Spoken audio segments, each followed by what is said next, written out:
song. And that's just beautiful. Like I told Megan, that was like my dream last day in Albuquerque, was to cook with chefs, to cook with friends and family. But then Tristan let us use his kitchen the very next day. We had the whole restaurant to ourselves, and I was able to cook for my mom and some friends and stuff like that. So, all right, we are live and streaming on Cafecito con Colon. Here we are. Here we are on this beautiful first day of July. Can you believe it? This is the second half of 2020. Where has the year gone, folks? Well, so far I've got about a B+ or A-, so I've got 6 months to get my A+. With you, so eventually I'm going to show you, so you better do something with yourself. Carlos, I'm going to ask you to, there you go. I was getting seasick there. You were bouncing around. Sorry. I don't see you. I see a picture of you and your lovely lady. Oh, let me make sure and fix that right now. There we go. There we go. We've got a beautiful show planned for you with Carlos this morning. A wonderful ray of sunshine in my life. And just thrilled he agreed to come on and be with us on Cafecito con Colon, my extrovert therapy.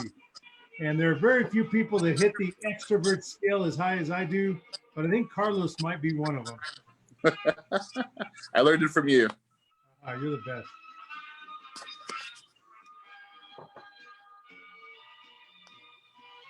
All right, Carlos, I can see that hotel room there. There you go. Uh-oh. Carlos is on the road. He's actually doing this on the road. He's making a huge effort to be with us today. All right. I don't know if you see it on yours. Your Facebook. I love the morning music. I love having you on. You get a bonus that you get to see Carlos dancing this morning. If that doesn't get your day started right, I don't know what would. I'm like, yay! That's right. Good morning, Jess. Great to see you this morning. Shannon, Elizabeth, Timothy, Baca. Great to see you all. Dr. Roybal, thank you for joining us. Chris Topher Salas. All right, let's get started this morning. I've got a lot I want to cover. I'm actually going to be very narrow as we today learn about and talk about and pay tribute to Rodolfo Anaya, the godfather of Chicano literature in our country. And he passed away on Sunday. So we offer our condolences and gratitude to his family. We're getting some feedback, Carlos. I wonder why. Does that help at all? Is it the way I'm holding the phone? I don't think so, but I don't hear it anymore. So maybe that did it. Cool. No? All right, let's see how this goes. Look, I want to post up a bunch of links that pay tribute to Rodolfo Anaya, and I had a couple opportunities during my journey to meet him. What a phenomenally quiet charisma he had. He was just such a gentle soul and an inspirational leader, an educator at heart, and an incredible author. You know, I think we forget, at least certainly I've forgotten until I was getting ready for today's Cafecito, that he was only 35 when he wrote Bless Me Ultima, which went on to not just be a highly acclaimed novel, and help tell our story of New Mexico and the Hispanic journey in our state, but also went on to get awards, literary awards, became part of classroom curriculums, ultimately ended up on at least one banned book list. Lots of great stories about Bless Me Ultima. Ultimately, we did an opera here on Bless Me Ultima. They did a screenplay, which is where I'm going to start my links today, because that is probably my closest connection. I'm going to ask that folks give me some feedback on the comments to see if you're hearing the feedback like I am a little bit here. Bree says that you, that you make her heart smile. That's pretty cool. Aw. And Jess has nothing but smiles. Good morning, Anita. Give my honorary auditor, Alex, my best regards and give him a big hug for me this morning. So let's get on to, it is now 9:05 and I want to make sure that we give enough time for us to really take a deep dive with Carlos on his journey. Little Otero County boy done good. Alamogordo, New Mexico. Woo! Right. Alamogordo's in the house. Yes. The first link that I posted this morning is dated. It is from NPR back in 2013. But that's my closest connection, other than having met him a couple of times, to Don Rodolfo Anaya. Because when they made Bless Me Ultima a screenplay and a movie, guess who played Ultima, Carlos? I would have to go with you. No, it wasn't me. But Ultima was played by one of the most famous Boricuas, the most famous Puerto Rican actresses, who is about, I think, a third cousin to me, but Miriam Colon. Miriam No way. played Ultima in Bless Me Ultima. I remember as a child, we used to get this magazine called Puerto Rico USA, and it was just a kind of like a Time magazine for Puerto Rico, and it had features of all these different folks and stories about Puerto Rico, the island and people. And Miriam was on the cover, and my dad was so excited, and he said, "This is your cousin." And I always thought one day I'm going to get to meet Miriam Colon. That hasn't happened, but I was pretty excited when she got cast to be Ultima, Bless Me Ultima. And so that NPR piece is a great story. It's the transcript of an interview with Miriam. It's got the audio on there. So take a listen to that about her playing Ultima, her spirituality that blended so well as the actress that played Ultima in Bless Me Ultima. And in another, I'm just going to post a series of great pieces and articles that told the story of Rodolfo Anaya's impact as the godfather of Chicano literature. We got everything from the LA Times, NPR, the Washington Post. Everybody, of course, led with this story, and it was pretty amazing. My link is not coming up on the Washington Post, so we're going to skip the Washington Post this morning. I don't think I paid my subscription fee. Okay, here are our local great coverage. KRQE, you know, I love KRQE. They've done such a good job of carrying positive stories during COVID-19. And I've posted so many over the last 100 days. But they did a great feature on Rodolfo Anaya. And they actually featured somebody who I'm probably going to have on Cafecito to speak a little bit about his leadership at the University of New Mexico. But Cheo Torres, Dr. Torres, was a friend of Rodolfo Anaya's. They both taught in Bless Me Ultima. The curandera was front and center back in 1972, so there wasn't a lot written about curanderas. But Dr. Torres actually teaches a class at the University of New Mexico about curanderas and curandismo, I think is the correct word. I don't remember exactly. But KRQE featured an interview with Dr. Torres. There's KOAT's story. Here's the New York Times piece on our godfather of Chicano literature. And let's see, what else do I have to?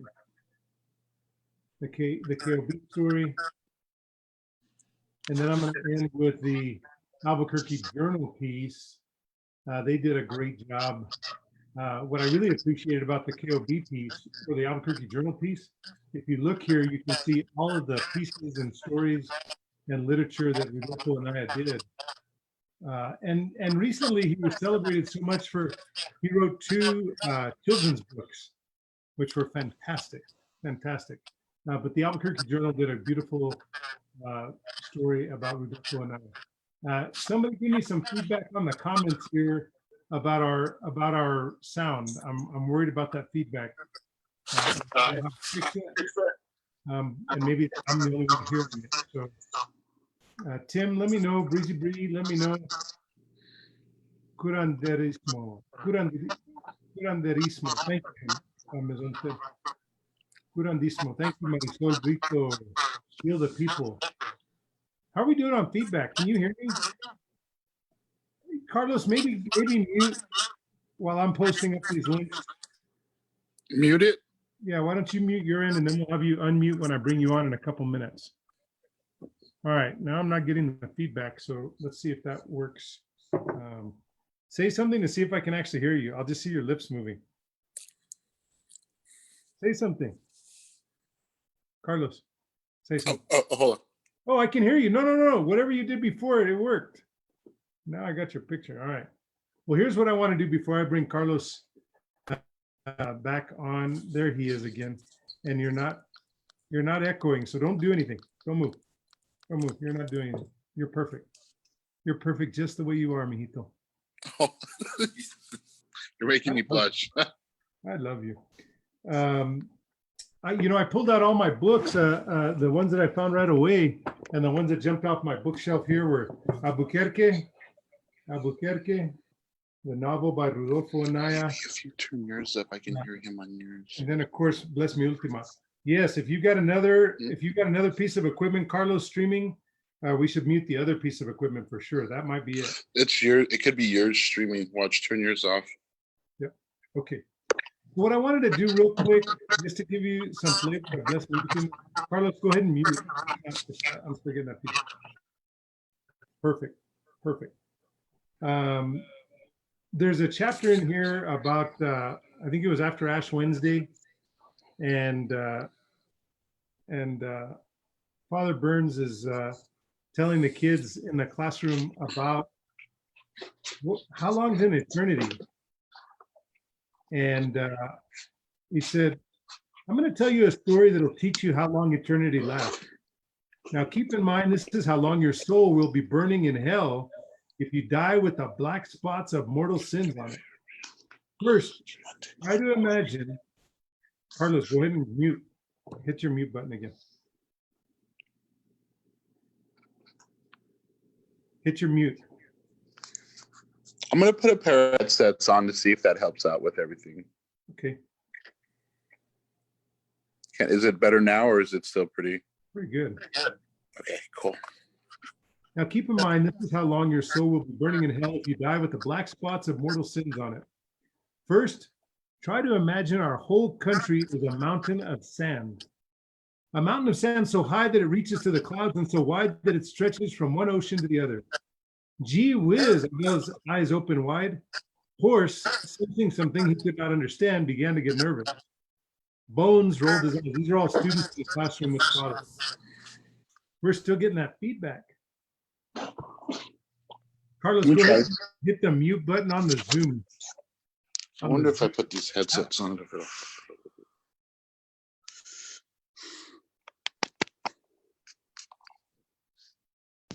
Bones rolled his eyes. We all waited patiently for Father's story to develop because we knew he had a way of telling stories that very clearly illustrated the point he wanted to make. I thought of Florence holding his arms outstretched for eternity. Now, suppose across the ocean there's a flat country. The ocean is very wide and it takes weeks to cross it, right? But you want to move this huge mountain of sand from here to there. Get a boat. Horse nodded nervously. No, Horse, Father Burns groaned. Keep quiet. Listen, now, girls, he turned to them. How long do you wait all the way into the mountain there?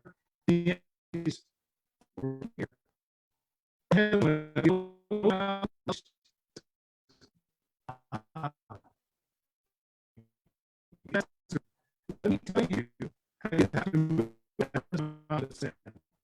And it's not like a little bird, a sparrow, is a mountain.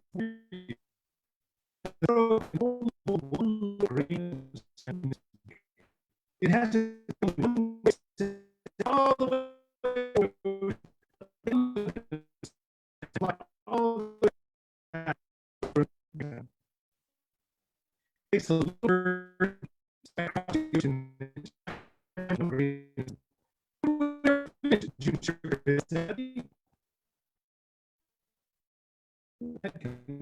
Sorry. To move the whole whole pew the back pew, just there. It's not it's time you able to the girls in her story. Is that really the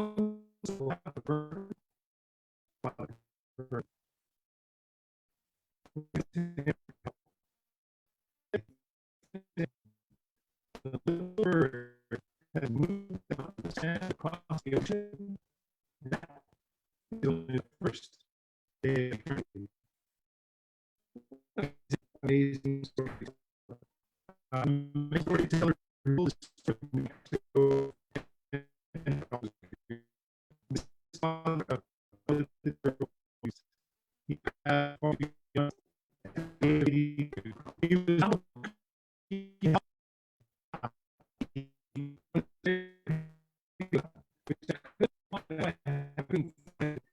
he amazing man.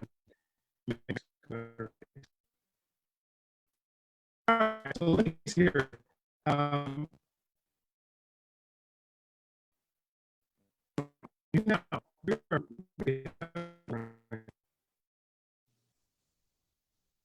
Yeah, because I'm getting some pretty bad feedback on my side, but I've been muting it for this. Can you hear me? I can't hear you now.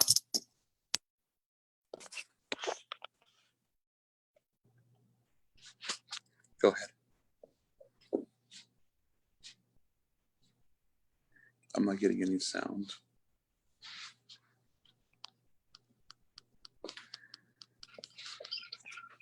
Oh, there we go.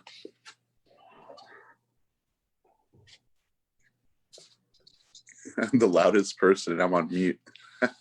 You're not on mute. You're just fine. Hold on a second. Sorry. Folks, can you hear me? Technical difficulties right here on Cafecito con Colon. Can you hear me now? But we'll give you smiles during the technical difficulties. Right? I feel like I'm a Verizon commercial. Can you hear me now? I can hear you. You can hear me. Let's see if I know that Sharon says she can hear you perfectly. Awesome. Let's see, Bree, can you hear me? Can you hear me now? Testing 1, 2, 3. Patrick Baldonado, welcome. Moose, glad you're coming in from Las Cruces. David Martinez, good to see you. All right, Sharon, I blame it on the Mercury retrograding, but that's been significantly debunked. Unintended. Thank you, Breezy Bree. Okay, I think we're good. But awesome. You didn't get to hear me read my rendition of that story about how Rudolfo Anaya wrote about Father Burns telling the students how long an eternity is. And so as a result, you have to read the book yourself. So there you go. All right, Jonathan Muniz, glad you're with us this morning. So let's get on to our guest. We're right on time, or actually a couple minutes late because it's now 9:19. But let me introduce a dear friend who agreed to come on to talk a little bit about his lived experience, a little bit about his journey.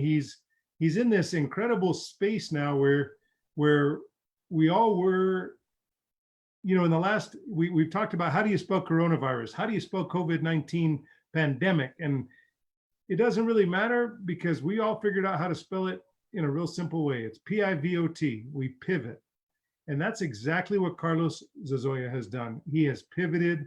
He's got Megan there on his side, and he has really kind of reevaluated his world. He was in transition. He was doing amazing things for Meow Wolf, their food director, their director of personality. I mean, he was the personality of Meow Wolf in so many ways, and the face of Meow Wolf, and just really embodied the spirit of all that is creative. But for long before Meow Wolf, he was with Food Tour New Mexico, working with our buddy Nick. Yes. He's still doing that. He is Nick's most valued asset, I can assure you. And those restaurateurs that Nick works with are pretty valuable. But at the end of the day, Carlos is out there promoting New Mexico. He is helping us tell our story through food and through what food brings us, which is energy, collaboration, and community, because we all gather around food. And Carlos does that so well in terms of building community. And there's not a time that I've watched his little 30-second live feed, or we've sent each other text messages or Insta messages that he hasn't brought a smile to my face. When I see him, my heart grows, and I'm a better person every chance I get to interact with him. He has a very complicated lens that he looks through, and we're going to talk about that today. He was born in Alamogordo, New Mexico, Otero County. Down there, we got White Sands down there, which just reopened. We've got right outside of Las Cruces, which is the big city down there. We've got the Missile Range. We've got Holloman. We've got pistachios. But the best thing to come out of Otero County is Carlos Zozaya. Carlos, welcome to Cafecito con Colon. Good morning, everybody. Mwah. Hi. I love you so much, Brian. Hugs and kisses from Carlos Z. Carlos Z, you are an amazing guy. And I know your journey has been complicated and diverse, and it gives you that warmth that is unmatched. I just can't think of too many people that have an ability to walk in the room and spread the warmth and the smiles that you spread, whether it's to my son, who you've known for some time, or my wife, and you have the mutual connection of having lived in the Philippines for a while, and for me especially, you just make all our hearts grow, and we love you very much for it.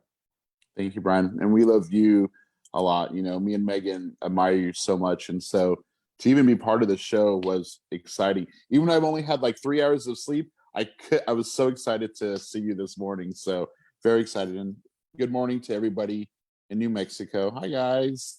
And especially the ones in Alamogordo. That's right, especially our Otero County guests. But I'll tell you, we've got somebody tuned in all the way from London to meet Carlos Z. Hey, hi. We'll be visiting you very soon, I promise. All right.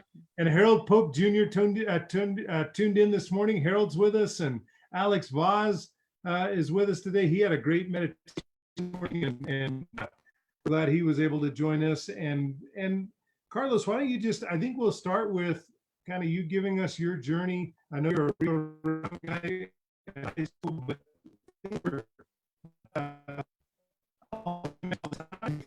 tell us about that. Hold on, real quick. You're breaking up. Can you hear me now?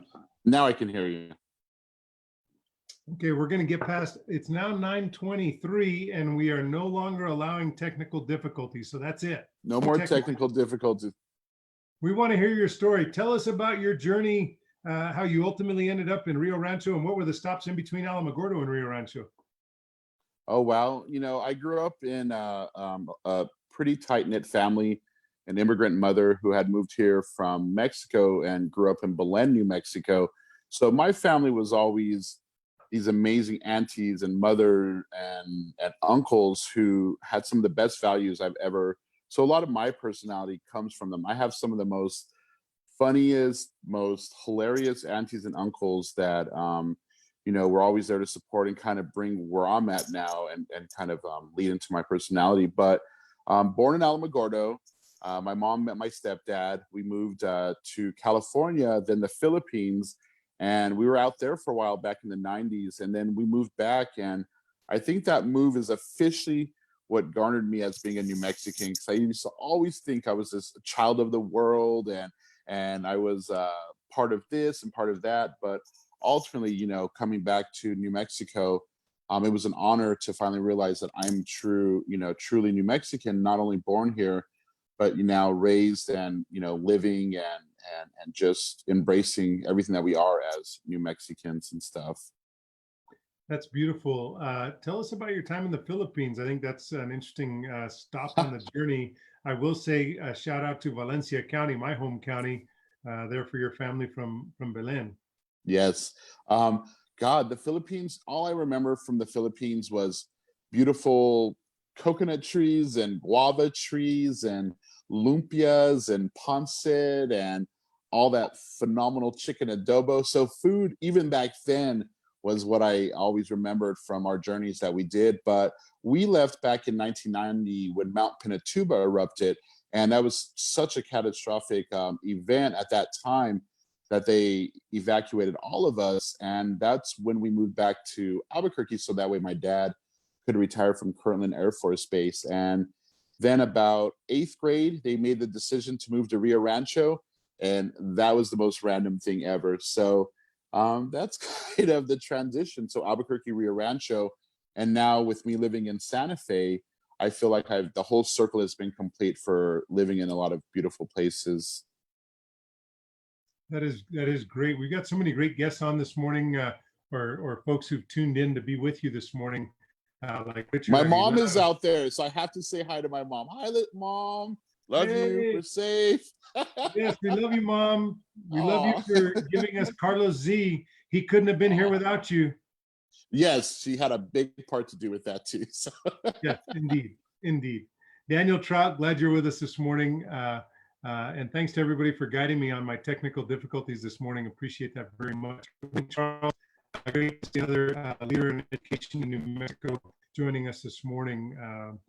Carlos, you know, we talked a little bit about, well, 5 weeks, talk about kind of where we are, not just living in our personal lives now because of the murder of Floyd, kind of being the tipping point for our African American, our Black community, and our biracial community, saying enough's enough, and our young people saying enough's enough, and having the pain that we all now harbor for having watched portions of that minute, or the ability or force themselves to watch all 8 minutes and 46 seconds, which I will candidly tell you I have not.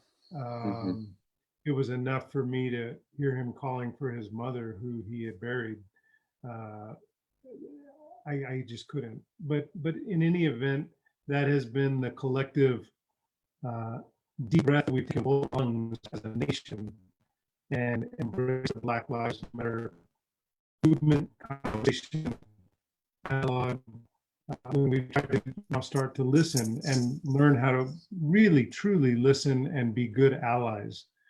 And so we've had 5 weeks of guests that have got lived experience that is related to that opportunity to become a better ally and to be a better listener. And so I invite you on, because experience is everybody's experience is unique, but as it relates to this topic, you present in one way. I'm a Hispanic male who presents, to present as I'm red, colorado, pecoso. If you just look at me, you may not think I'm Hispanic, Mhm. but you present in a way where I think people kind of scratch their heads sometimes and go, "Is this a Samoan? Is he Black? Is he Hispanic?" You present in a way that people kind of wonder, okay, well, what box do I get to put this guy in? And I think they quickly learn that the only box that you fit in nicely is a box of love, because that's all you spread is love. And tell us about what that's like being multiracial, biracial. Maybe tell us about your lived experience in that space. Well, me and Megan, my lovely girlfriend, we were talking about this a couple of weeks ago because, with her being a white female and then me being of mixed race, the discussion of how we've encountered racism in our lives were very similar because being a biracial kid and being raised by a Hispanic mother overseas, with a Filipino house lady that, helped take care of us. I never saw racism. I didn't encounter racism till far, far later on in my lifetime. And this is only because of the way I was raised by my mother, who pretty much was very accepting of everybody. Being a Mexican immigrant, she fought very hard to not only, become and speak English and learn and do all those things, but when her and my aunties finally had us, almost me and all my cousins are biracial. So I always joke that we're, a group of hyper Blaxicans. And even when I say that term, a lot of people from around the country that I've met, whether through the food tours or Meow Wolf or anything else that I've done, they find that to be interesting because right off the bat, I think I've been lucky enough not to face such intense racism because of the biracial thing, because people don't know initially what I am. And it wasn't until far later in my high school life that somebody actually called me the horrible N word, to where I didn't know even how to respond to that because I never associated myself or put myself in that box. Even during school, when you would have the boxes to fill out, I was very confused, and I was always that kid that filled out two boxes, even though it said to fill out one, because I associated with both sides. I only knew the Hispanic side of my family growing up, but that wasn't to say that that's the only group of people that I associated with. It was just that's what I thought. Whether it was cooking tamales or red chili or making tortillas or just how we grew up, I never ever saw color as a indicator of how I treated people and or how people were treating me. And so I think because of that life lesson and because of coming from the immigrant family that I did, I was taught from a very young age to love everybody unconditionally. And that's kind of why I am the way I am, because I see people going through hard times. And I know that, I was put on this earth to spread as much love as I could. And so that's, I would say, as far as life experiences, that's the one advantage that I have had because of being multiracial, being New Mexican, and that's the one thing I've always loved about New Mexico is I always brag about it, is the fact that we are very welcoming. I hear that all the time. And I think that's living in this state for me has really allowed me to accept everybody no matter what. So I don't see race, I don't see color, I don't see, if you're a butthead, I'm not gonna like you. But if you're super sweet and super nice and willing to help out your fellow people, then by all means, you have my full 100 respect. But it's not because you're a black person or a white person or Asian or Hispanic.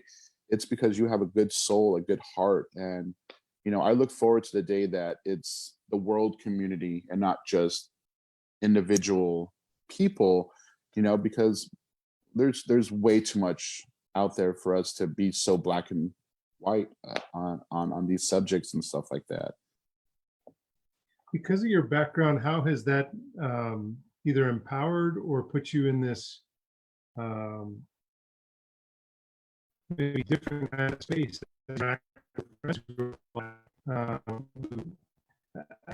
Yourself more deeply engaging in these uncomfortable conversations, what I call, difficult dialogues or uncomfortable conversations about people's lived experience. And I, just this last weekend on Saturday, and I think you might have tuned in for a minute or two on Saturday, but I had my, lifelong friend, Tommy McKinney on, and we'd never had those difficult conversations.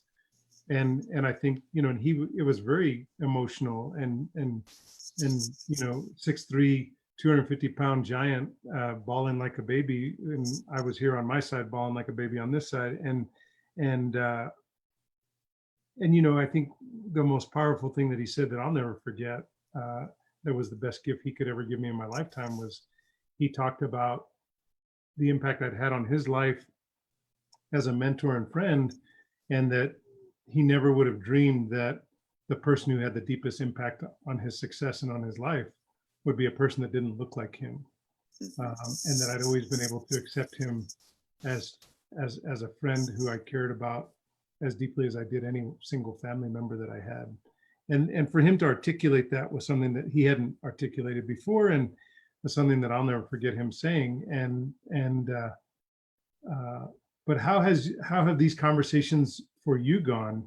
And have you had them? Maybe during the COVID-19 pandemic, everybody's actually changed quite a bit, and you've been in a lot of transition. So, but is that a fair question? Is that something that has been interesting for you? Well, growing up in my family, it's kind of to attack that, or to kind of answer that question, is, the only person that I grew up with really, even overseas, was my stepdad, who is half African American, half Cherokee. So even for him, he 100% looks African American regardless of the mixed race, and he's received it to the point where that's why he ended up moving to New Mexico and joining the Air Force, and he was trying to escape. But even then, you know, a lot of these friends that I'm seeing that are called, you know, the most horrible words, or, you know, treated in unfair ways, I've seen it, I've witnessed it. I have friends that I've had conversations with that say everything that I hear on the news, and that breaks my heart, because it was hard for me to associate myself in their shoes, because I didn't experience that. If I got pulled over, it was probably because I was doing something wrong, speeding, or maybe making a wrong turn, or a light was out.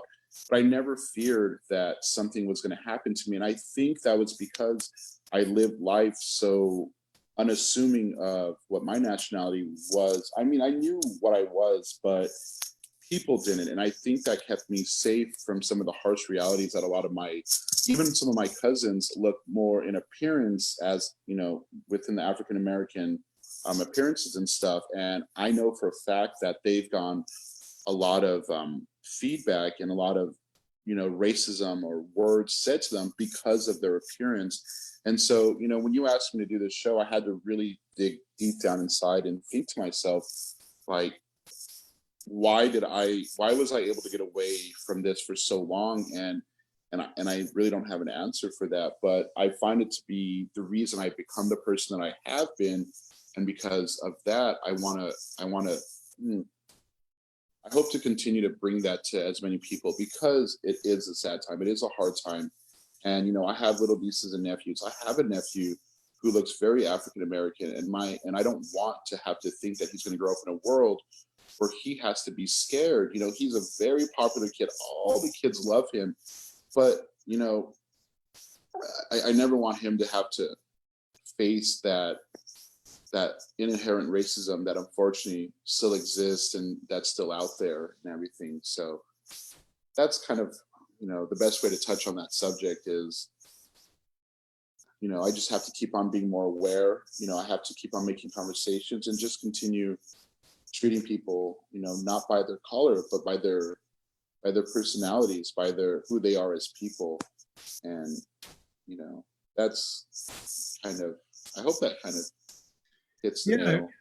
It really does. And I guess what I'm hearing you say is that this time for you has been empowering and directed you to even learn more about the lived experiences of some of the people in your world that you care about, that have to deal with some of these circumstances obviously more frequently than you. Yeah. And I mean, and I think that could either be a good thing or positive, because the fact of the matter is that, you know, right off the bat, you know, I've only had a few incidents in my life where somebody actually referred to me as being African American or said that word that was very hurtful. And a lot of times it came from like ex-girlfriends' dads that were very, you know, hateful towards just the skin color, whether if I was a mixed race or not. So those were the only times that I've really experienced.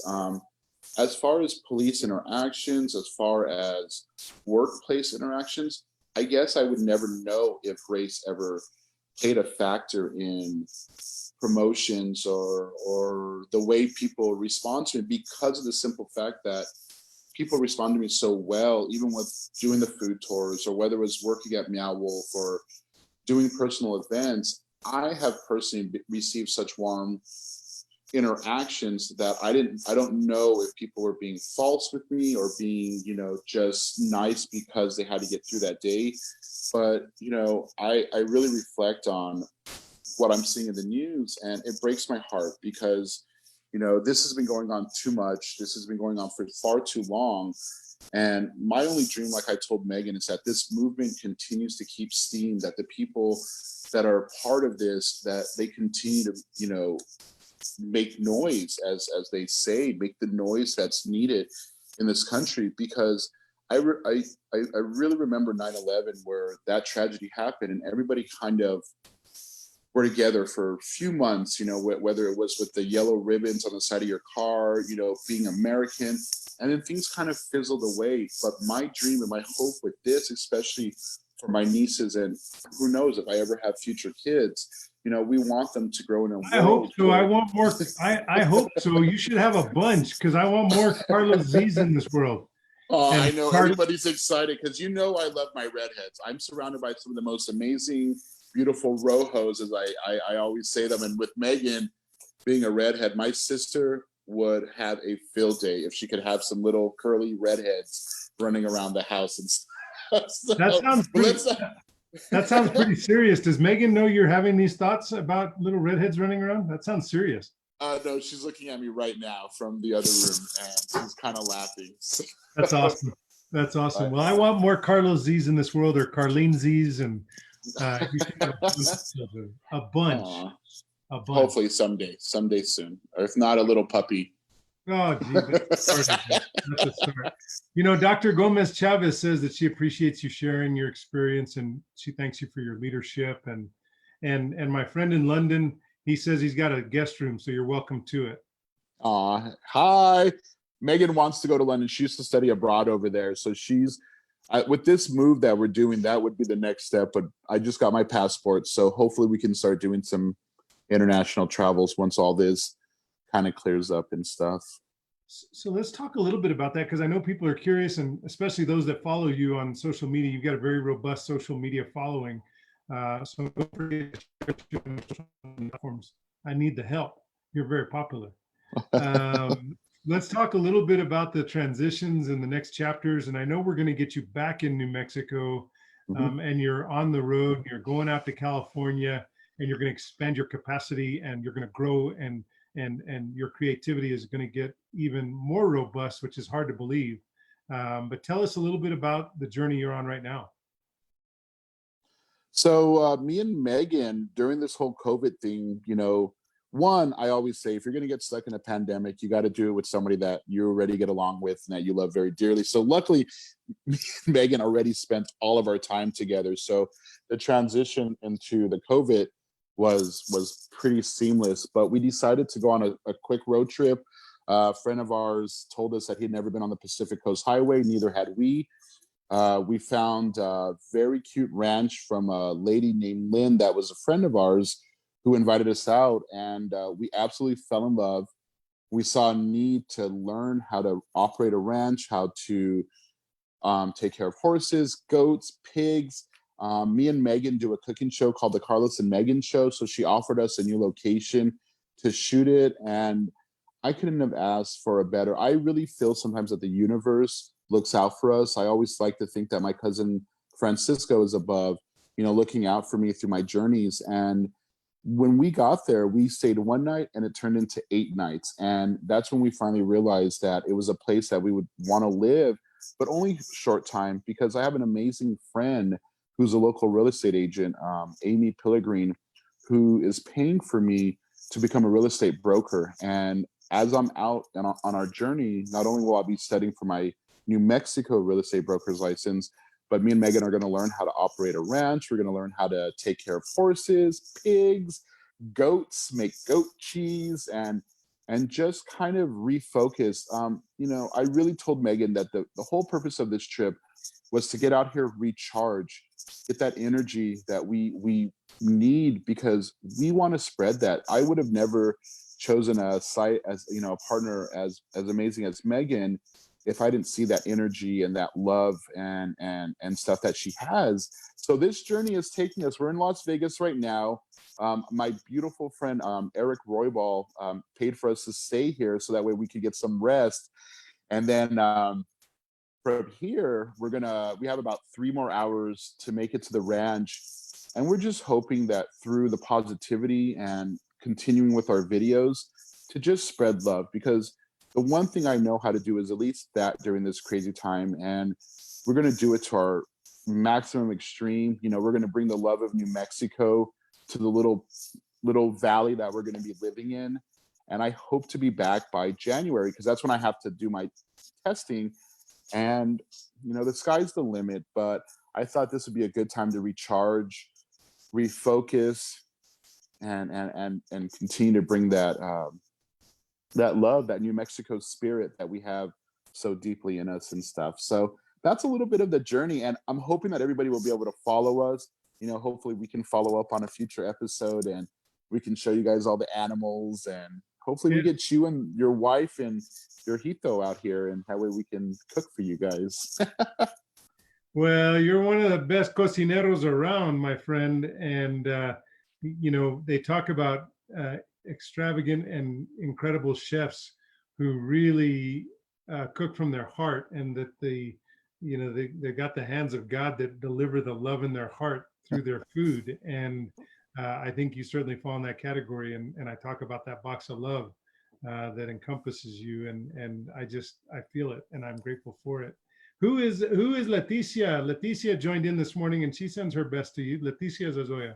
That's my mother. She, I thought I I had her send you a friend request yesterday, so that way she made us very emotional yesterday. When we were leaving, we were trying to be strong about it, and I didn't know where she was going until the very moment we hugged, and she started crying, and she started the tears for me and Megan for like a good hour. So I'm really happy, and I know, my family is such a close knit New Mexican family, and through prayers and stuff, this journey was meant to happen. And as scared as I was at first, as hard as it was for us to leave Santa Fe, as hard as it was for us to cross that border over to Arizona, I know we'll be back, and I know, New Mexico will always be home.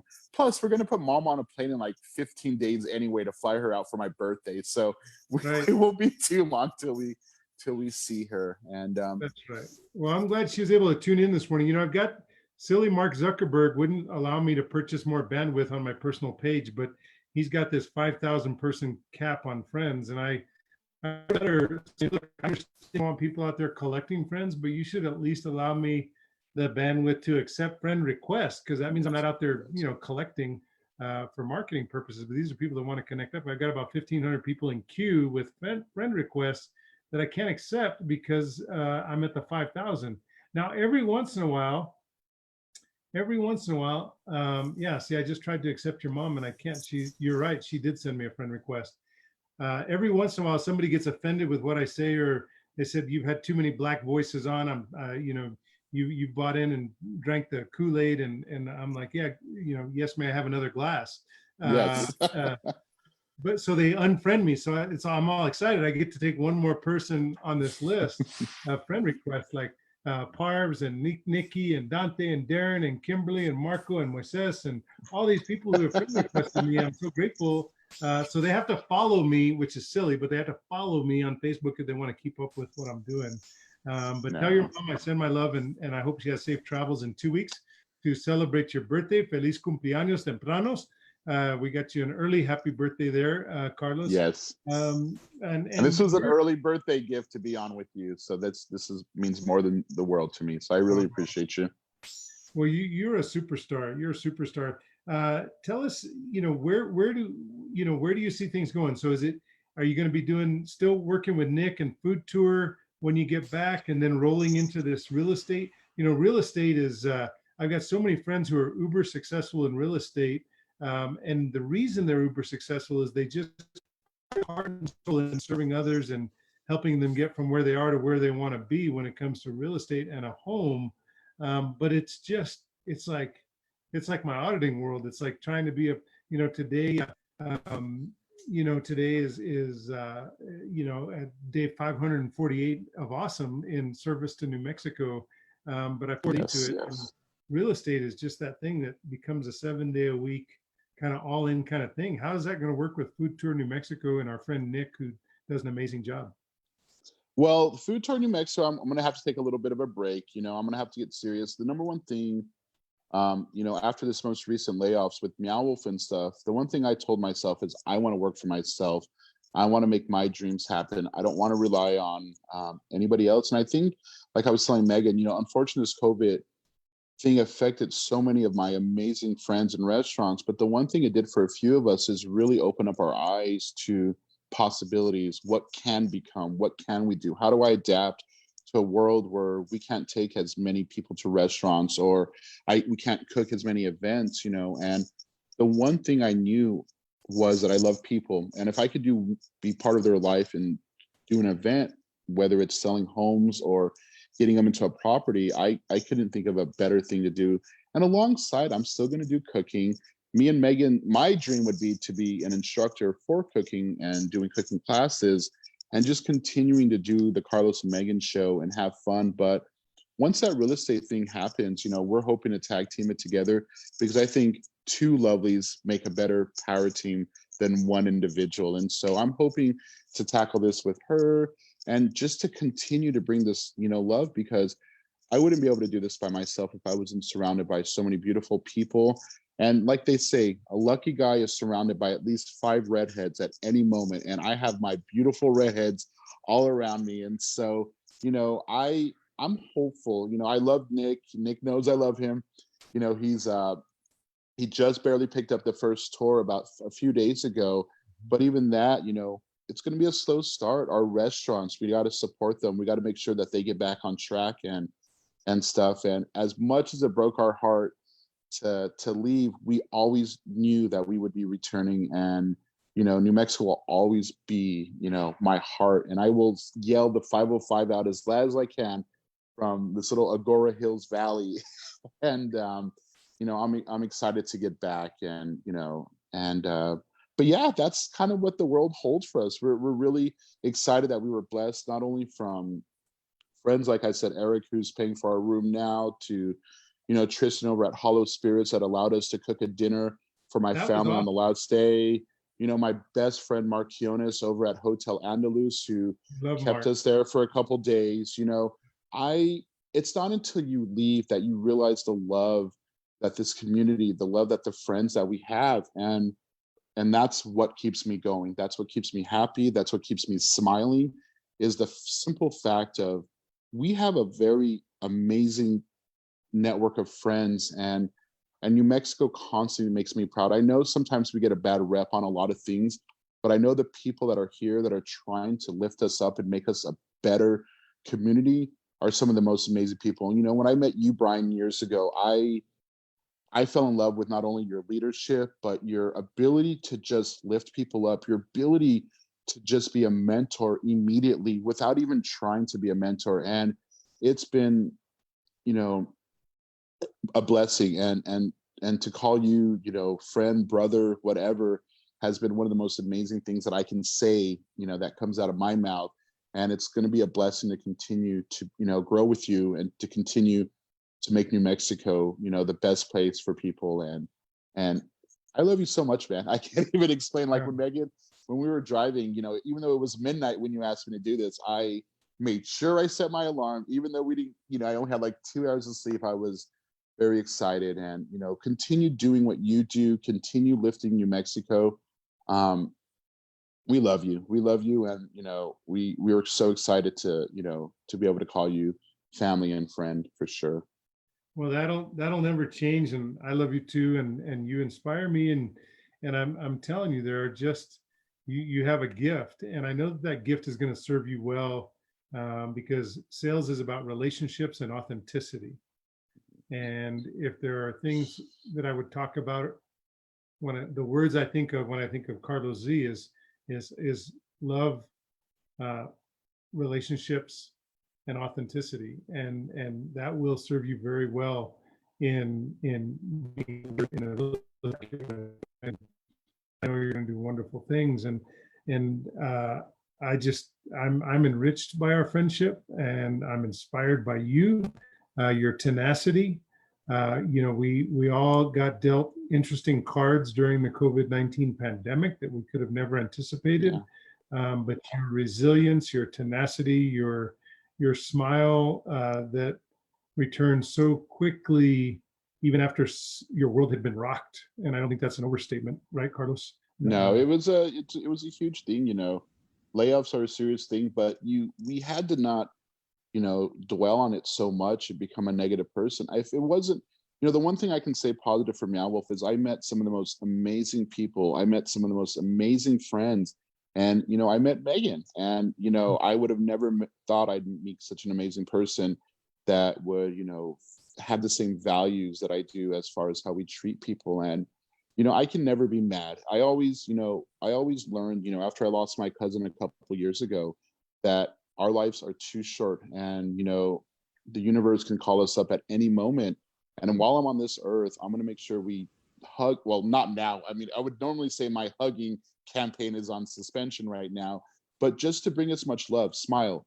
Yeah, for folks that don't know, wherever Carlos works, they create a new department. It's called the Department of Hugs, and Carlos Z is always the director of the Department of Hugs. You know, at my office, I have the director of First Impressions, Jason, at the Office of the State Auditor. He's the director of First Impressions. But wherever Carlos works, he is the director of Hugs, for sure. Yes, and that's, people need to embrace each other. You know, I've met so many people that literally would come just to get a hug every morning. You know, some people need coffee, others need hugs.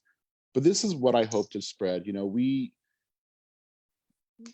know, people need to realize that, you know, we're only in this life once, and, you know, the better we treat each other, the better, you know, we are around each other, the better the remaining of our lives are going to be. And, you know, I'm going to strive as much as I can. You know, who knows? I hope to someday run for public office, because I really love, you know, representing our people, and I hope to follow in your footsteps someday. So, it'd be an honor to have you in public office, and we need more authenticity in public service and in politics. We need people like you. We need people like, you know, for whatever reason, Mike keeps coming to mind this morning.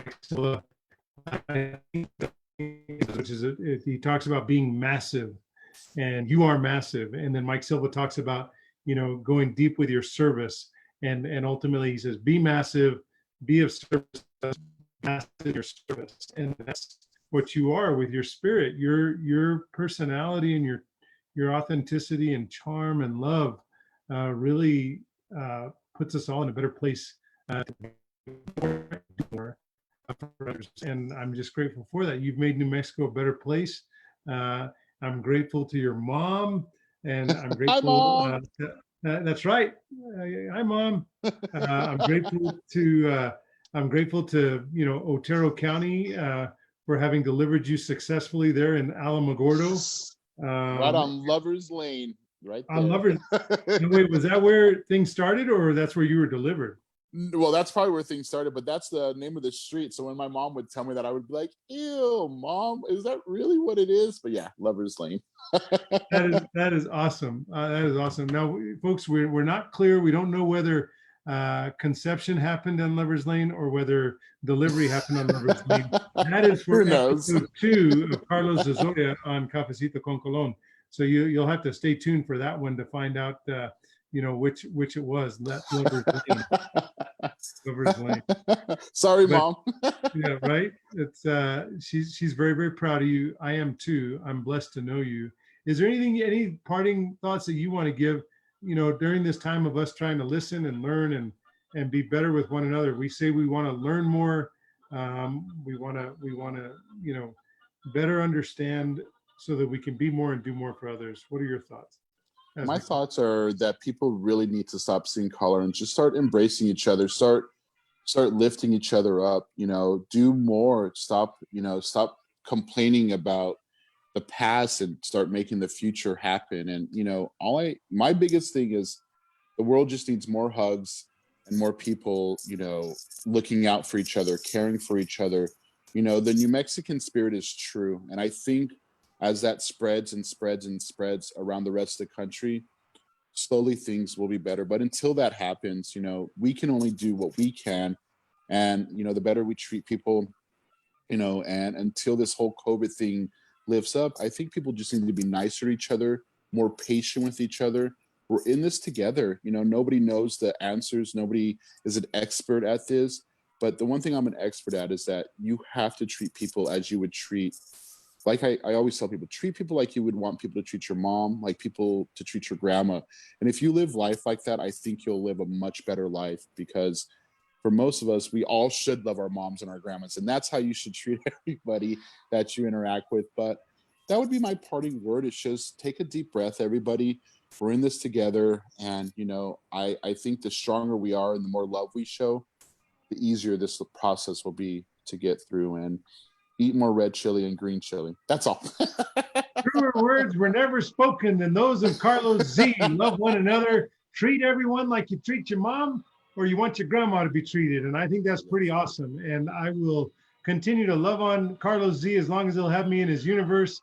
He lives in a box of love and spreads it around every single day. And as Carlos said, treat everybody like you'd want your grandma to be treated. And you want your grandma to get a call today because she may call her up and say, you may be alone, grandma, but you're not in isolation. I love you. I miss you. And make sure you know that you haven't forgotten about them. So reach out, give them the love from Carlos Z, from Cafecito con Colon. I'm Brian. I'm so glad you're able to join us today. We want to just say that tomorrow, Carlos, you're the best. And tomorrow we're going to have Alexandria Taylor with us, who's helping lead the governor's task force and commission. And we want to also welcome on Friday, we're going to have Marjorie on, and then Saturday, we're going to have Alex Horton on, and then next week, we've got another great group of folks that are going to be on with us. Khalil is going to be with us. It's going to be just another great week of Black voices. And so if you're tired and I'm having too many Black voices, well, you can feel free to unfriend me so I can accept Carlos Z's mom's friend request. Yes, somebody. Somebody kick me off. Hey, love you, everybody. Love you, New Mexico. Love you guys. God bless the Rodolfo Anaya family. God bless Carlos Z. Be safe on the road, my brother, and we'll see you soon. Have a great day, everybody. Bye-bye now. Bye, guys. Bye-bye. You just leave?